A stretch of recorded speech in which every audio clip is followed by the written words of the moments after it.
మనకు శత్రువులు ఎక్కడి నుండో రారు. మన వాళ్ళు, మన పక్కన ఉన్నవారే మనకు శత్రువు.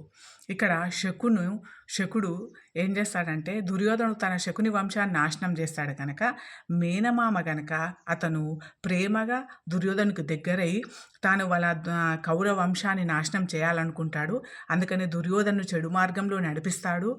మరి మాయపాచికలాట కూడా ఈ శకునే దుర్యోధను పాండవులకు ఆడిస్తాడు. ఎందుకంటే పాండవులను వీళ్ళకి శత్రువులుగా మార్చాలని చెప్పేసి, కౌరవ వంశం అనేది ఆ పాండవుల చేతనే నాశనం చేయాలని అతని సంకల్పంతో ఆ విధంగా ఇద్దరి మధ్య వైరాన్ని ఏర్పరిచి పాండవులను అరణ్యవాసం అజ్ఞాతవాసం తర్వాత కూడా వాళ్ళకి సూదిమొన మోపేంత భూమి కూడా ఇవ్వకుండా చేసి కురుక్షేత్ర యుద్ధాన్ని జరిపిస్తాడు. ఆ కురుక్షేత్ర యుద్ధంలో కౌరవులందరూ చనిపోతాడు, శకుడు కూడా చనిపోతాడు. కానీ పక్కనే ఉంటూ ఆ వంశాన్ని నాశనం చేసినందుకు విజయ గర్వంతో చనిపోతాడు. అందుకని మనకు శత్రువులు మన పక్కనే ఉంటారు, జాగ్రత్త.